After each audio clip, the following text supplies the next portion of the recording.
This is a Pod Dealers Network podcast. What is TWS podcast, episode, whatever, who cares at this point? Bar. The rants of the vindicated. It's my podcast and I do what I want to. People, listen. Word, is it still live? It's not working for me, Rich. All right, we gonna keep going. I know I changed my voice at work. Bars on the radio. What is TWS podcast? Ready. I feel like the Staring Stone. at my watch and I'm feeling so new school. Suicide attempts, how many tries does it take? They ain't ready. That's a coping mechanism, like the smoking and the drinking. And I'm prone to overthinking, need to self-soothe. I got some bad habits. Check my account though, it just looks like I'm a cash addict. I'm back at it every day, drifting further away. Go get your shit together, maybe tomorrow, but not today. Oasis, been to a whole lot of places. Nothing like my little oasis. And I feel fucking amazing. Been living in my little oasis. Yo, this is like my little oasis. This is where I come to get away from the bullshit. Anyway, welcome to another episode of the What is TWS podcast. As always, I'm your boy J. Flam, representing the White Pants Society. And I must start by thanking you first and foremost for taking whatever time out of your day to come and listen to my random ramblings, whatever it is I do here.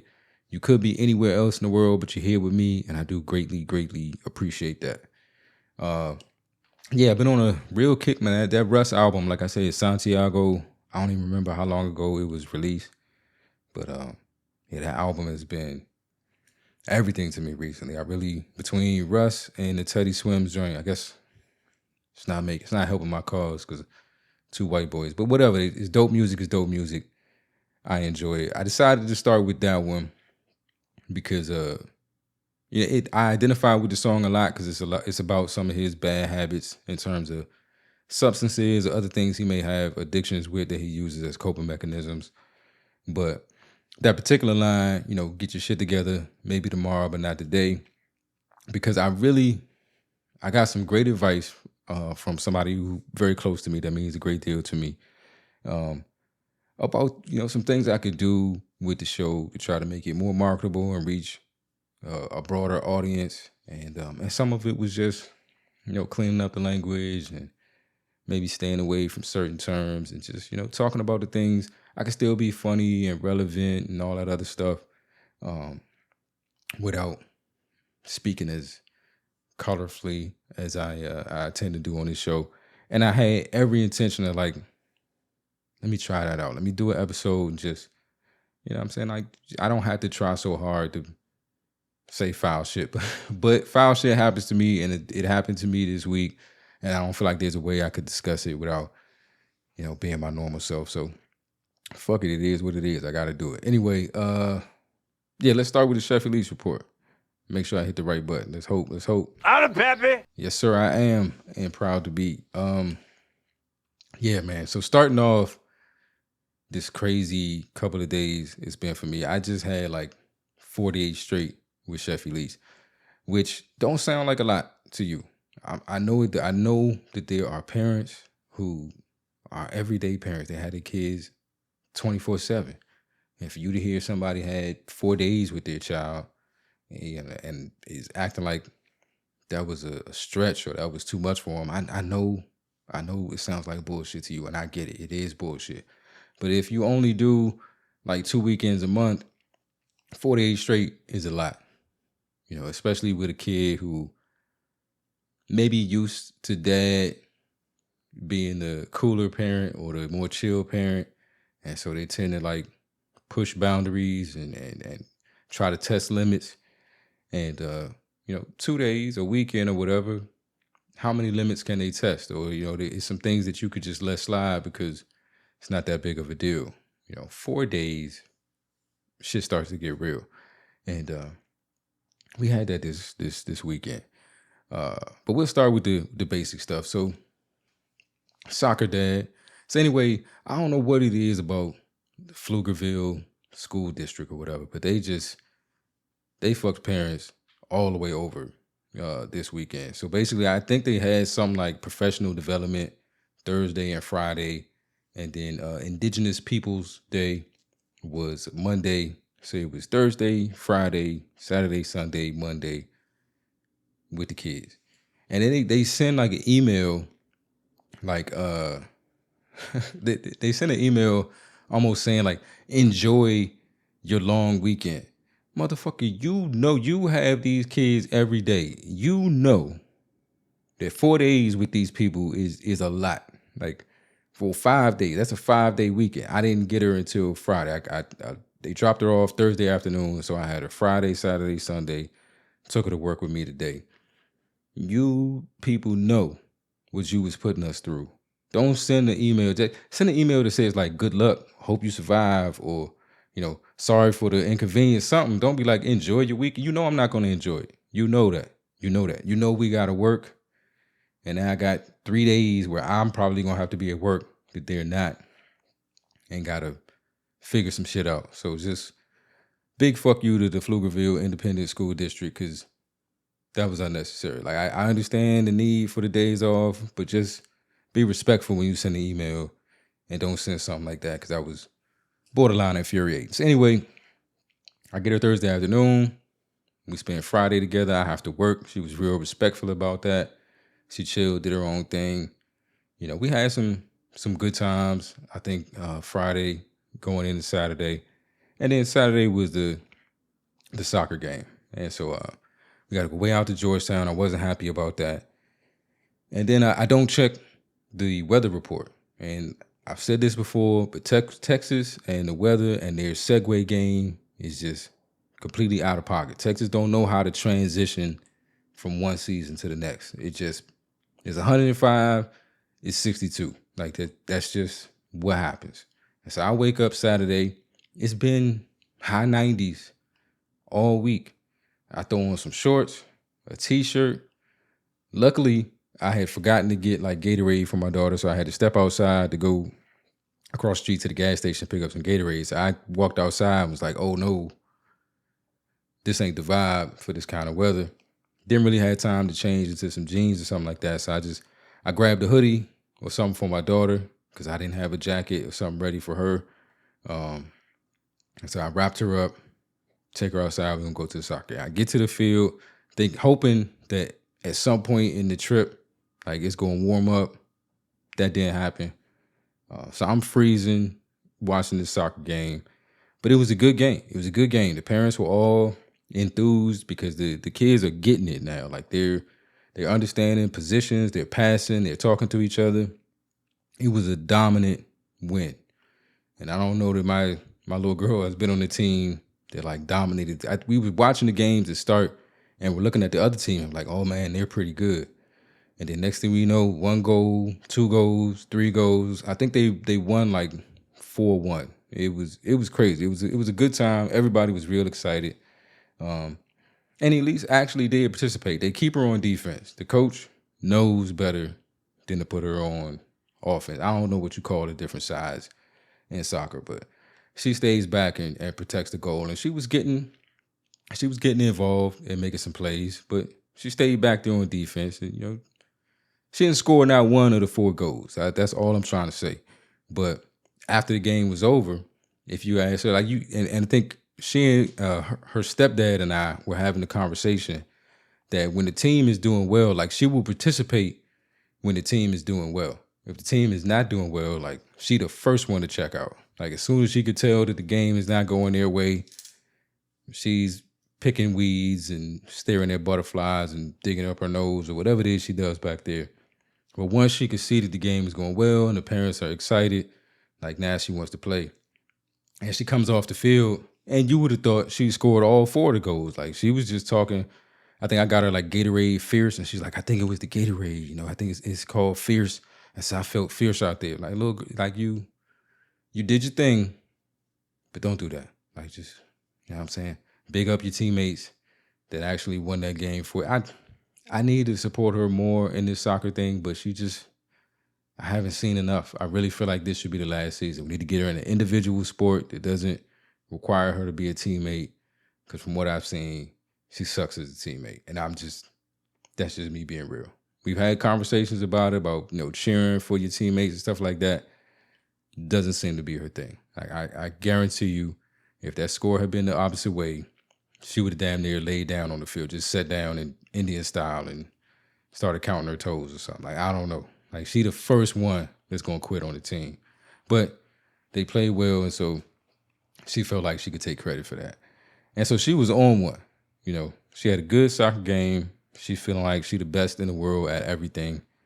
And I had went on a little Amazon shopping spree and got a few things. I bought a board game. I bought Operation.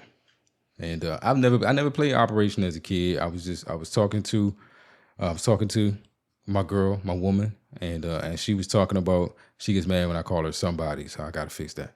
But I was talking to my lady friend, and she was mentioning Operation. So you know what, I'm gonna get Operation, and Chef Elise and I are gonna play that. And we started. I've never played the game before. I didn't really understand how it went, and Elise got up early. Like, you know, I think you pick cards, and the cards is worth a different dollar amount, and it's random, however you shuffle them. And so, like, I think the first card she got might have been $500 or something like that, and she was able to get the piece, whatever, you know. If you played the game, you played the game. And so she was up. I think I got a $200 card, and she was giving me the blues about, like, her 500 versus my 200. I went on to thoroughly dominate that game. And you could tell she felt some kind of way. She was trying every way she could think of to cheat. She picking up the board and like shaking it to get the pieces in a better position so she could get them out. None of that worked. Dad, like, I kicked the ass again. I kicked that. It felt very much like Mario Kart. But in this case, she didn't want to quit. She quickly was trying to get to a game that she thought she could win. So she said, let's play Uno. I had my struggles with her and Uno. She makes up rules on the fly. It's crazy. She don't understand like stacking and all that kind of stuff. So she won. I think I won the first game, and she was like, let me show you how the real master does it. And then she came back and she won the second game, and then she was talking cash money shit after that. Like, she was really in her bag. And we had a knockdown, drag out battle for that third game. But once again, Dad was victorious. I had to let her know, like, even when you cheat, you can't beat me. And so I was feeling really good about those things.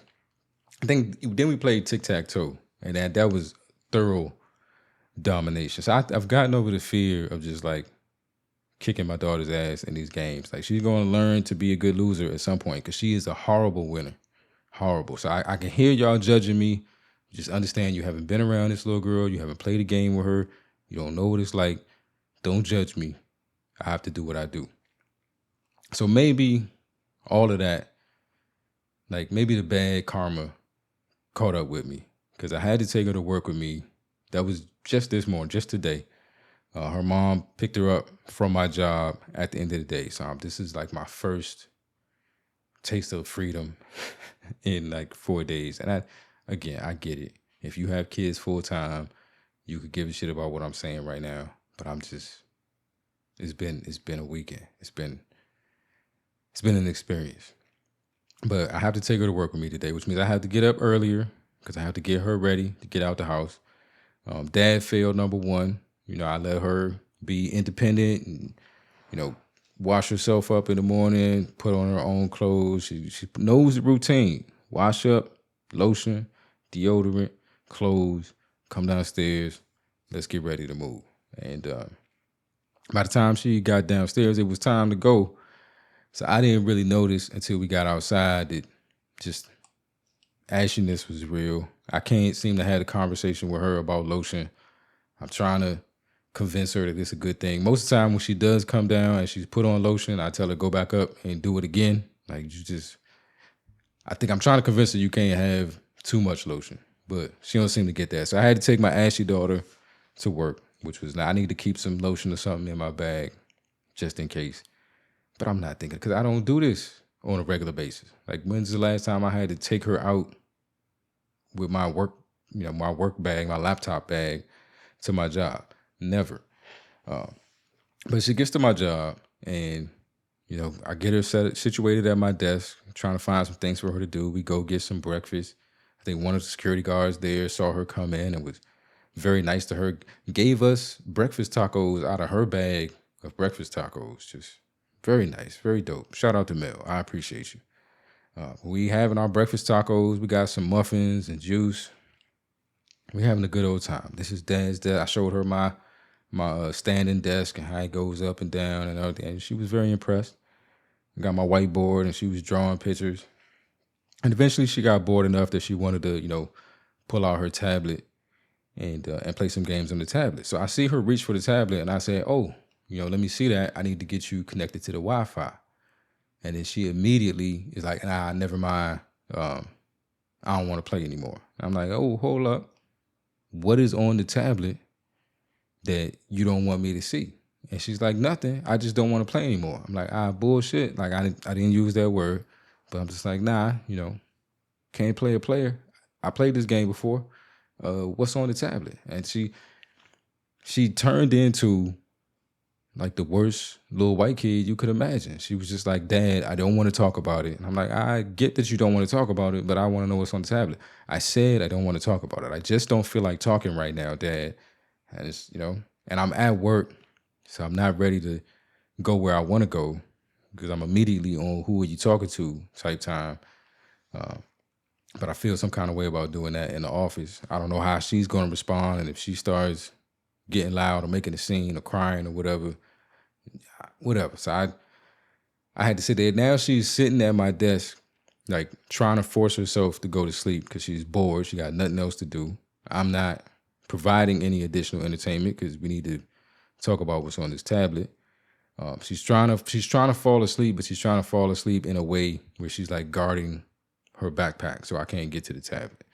And eventually she does fall asleep and I get the tablet. And I think all she had really done was download some games that she hadn't asked anybody about downloading. I didn't see anything crazy or something I thought was a problem.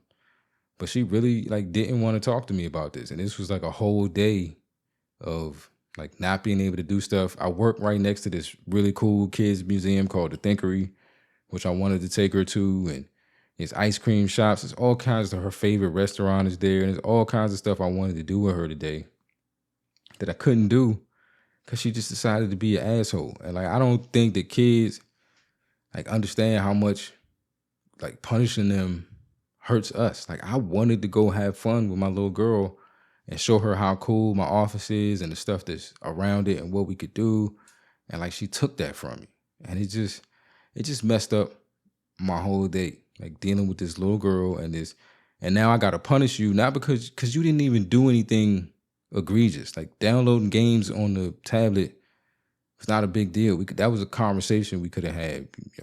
I delete the stuff I don't want to be there, tell you don't do it again, I lock it down or whatever I gotta do to prevent you from doing stuff like that. That would have been a quick conversation, but the whole being secretive and all of this on the heels of being under the table with this little boy, it adds up. Understand that was still on my mind. You under the table with this little kid, I catch you, and now you got stuff on the tablet you don't want me to see. I was both furious and scared at the same time. Do I want to see what's on this tablet? Why does it? And then I was more pissed that it was just games. You put me through all this today for some fucking games. And that's, man, y'all pray for me because I am trying to be a dad. I'm trying to keep the lines of communication open with us. I think the day ended pretty well. We had a conversation and I talked to her about, being able to trust her and that, I'm taking the tablet from you and not because you downloaded some games, but because you lied about it or you was trying to hide it from me. And all you had to do was tell me. If you make a mistake and you talk to me about it, we can probably get through it. You may still get in trouble, but it's not going to be the same as when you try to hide it or cover it up and do all that. I don't want to talk about it, Dad. I said I don't want to talk. I just don't feel like talking right now. Little girl. I don't know. I'm trying, people. Y'all pray for me. But that's all I got for the Chef Elise report. I'm the pappy. Oh, yes, I am. I am the pappy. It is what it is. But finally, we had our little dinner. Her mom came to pick her up. They went home, and I had to catch an Uber to get back home. My car's in the shop, so I've been Ubering all over the place. So I had to catch an Uber to get back home. And I get in the Uber. I see the driver's name. The driver's name is Quentin. He was driving this little Mitsubishi or whatever, sports car looking thing. I get in. It's a little white boy. He turns around. He talks to me. He got a, Texas accent, like he from Texas. And we pull off. We driving. And while we riding, he got the music up somewhat loud. And it sounded like some trap music. This is how fucked up hip-hop is today. I'm listening to this music, and I'm realizing I can't understand a word this motherfucker is saying. And it took 3 or 4 songs before it dawned on me that it's not that I can't understand what he's saying because it's just one of these new mumble rappers and they just speaking a language that don't make sense to me. That's what I assumed. It took about 3 or 4 songs before I realized they're not speaking English. This nigga is listening to like trap music in Russian. It was trash. It was trash ass music. Just I don't know what they saying, and it was trash. I knew it was trash. And I'm just highly perturbed by this. And I don't know if I should feel this way, but I do. I feel like either play decent music that, I can't understand, or play trash ass music, at least in English. But doing both is just out of pocket. Listening to trash ass Russian trap music when you a Texas bred white boy named Quentin, it's just, what are we doing? Like this is a business if you ride. If you are an Uber driver, you are an independent contractor. I am paying you for a service to get me from point A to point B. I'd like to be comfortable during that time. If you want to play music, that's cool. I don't need the aux cord, but just either play it at a decent volume where it's not bothering me, or play something that's just ubiquitous so everybody can listen to or vibe to, or not offensive. But this was it was horrible ass music. I can't understand a single word these people were saying, but I guarantee you several murders took place on these tracks. I know brr, brr means the same thing in every fucking language. You know what I'm saying? And then they would be speaking Russian or whatever it was. It was one of them languages with a whole bunch of hawking and shit like that. It was one of them joints. I don't know which one. I'm not trying to be offensive. That's the only way I could describe it. It was one of those languages. And they would be going, for long periods of time with shit that I couldn't understand. Just out of nowhere, it'd be badass bitch, blah, blah, blah, blah, blah, Waka Flocka Flame. Like, Waka Flocka Flame was literally a bar in one of these raps. Something about Brick Squad. That's all I picked up out of this thing. But to me, it was just mad disrespectful. Like, why are you playing Russian trap music in here? Like that's cool. Quentin. Like, your name is Quentin. Just are you trying to impress me? I just don't get what if you know another language, like what would be the point of learning a language if this the bullshit you're gonna use it for? Why would you learn another language to listen to the worst music they could possibly make in that language? Like it was horrible, man. And then I feel bad for America. I feel bad for America. I feel bad for hip hop. I feel bad for black people. Like, is this what we exporting to the world? Like, of all the things they could pick up from our culture, they take this. It was, I feel like I shouldn't be this upset about it, but the weekend that I had and the day that I had just added to it, and Quentin did not help. So big fuck you to Quentin. I don't know what's wrong with you, but get your life together.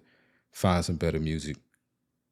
It is what it is. Anyway, before we get out of here, I did get a couple of questions in my AMA box, so I wanted to knock those out real quick. I don't have the music queued up, so it's the questions. It's the questions, y'all. Like, yeah, why you girl get giddy when my name come up? Anyway, that's all of the jingle that I'm going to do for you today. But I did get a few questions in here, so let's run through them real quick. Let's see. Question number 1. Out of all the decisions you've made in your life, which one would you change? You can only pick one.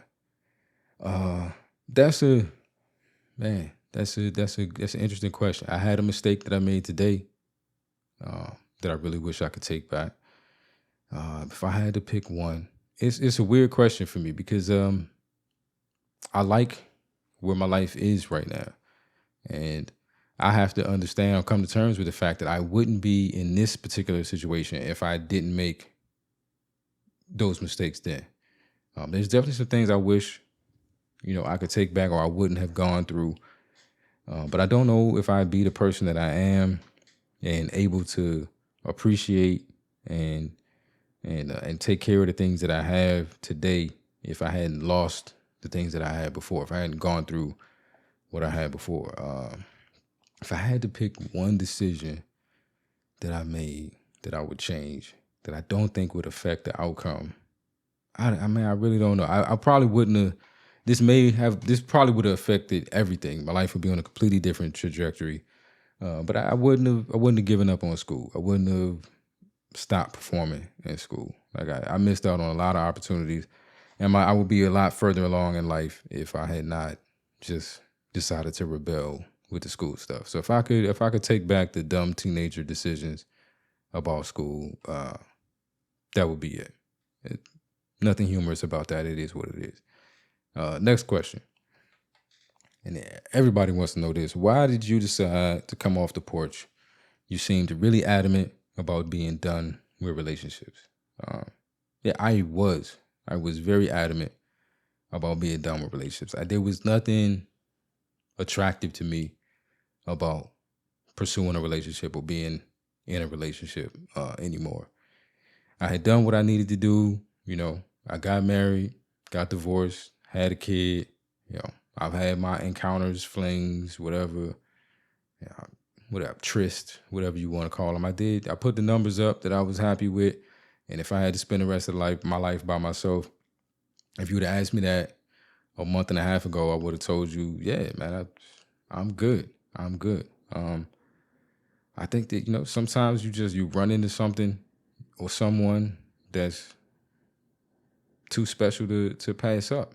Like, I ended up in a situation where I realized, regardless of how I felt prior, like I felt like I would regret it for the rest of my life if I didn't pursue this and see where it goes. And I'm very happy with where things are. I'm very happy about the future that I see in it. And I'm just grateful that, I didn't stick to any of that. But it wasn't a conscious decision. It's like I saw something in someone, and then the interest seemed to be mutual, and it wasn't something I had to debate with myself about whether or not I wanted to try this. I knew from the moment I saw her that if the opportunity came, I was going to take it, and I was hoping the opportunity was coming. I was working on trying to figure it out myself, but people beat me to it. But I'm happy for it. But yeah, that's it.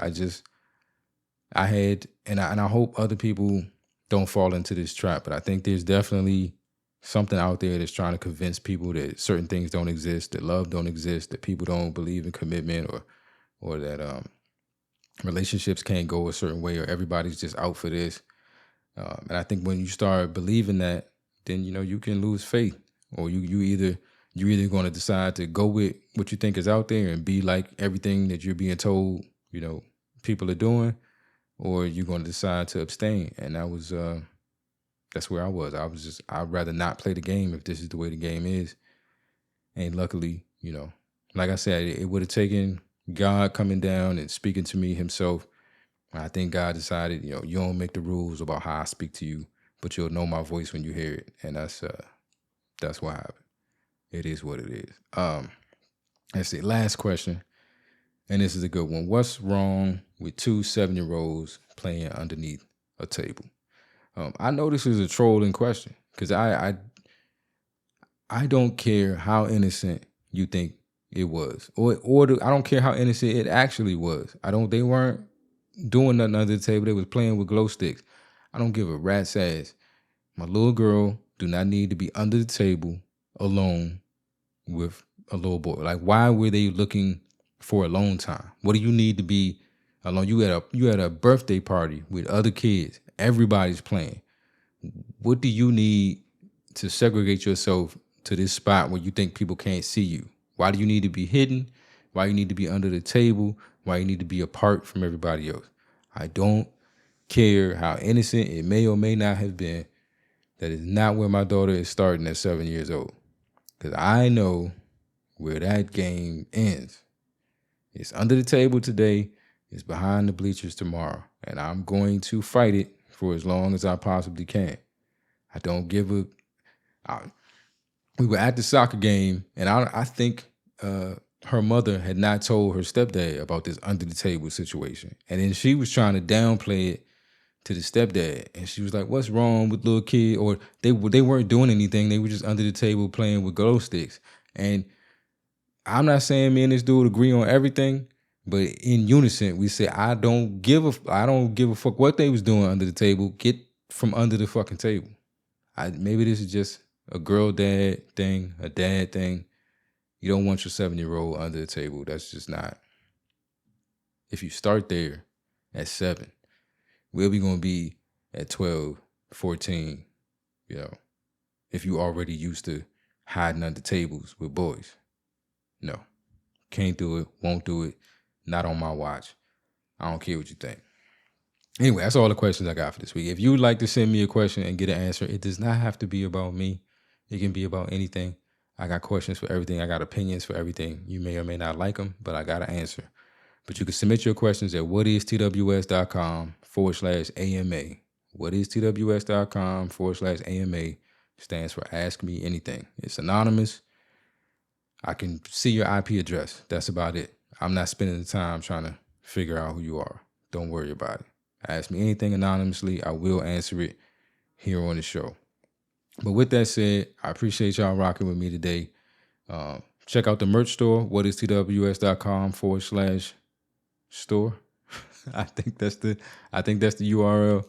I'm getting the hoodie situation worked out, but there's plenty of merch in there. Check out some of the stuff. I think it's all dope.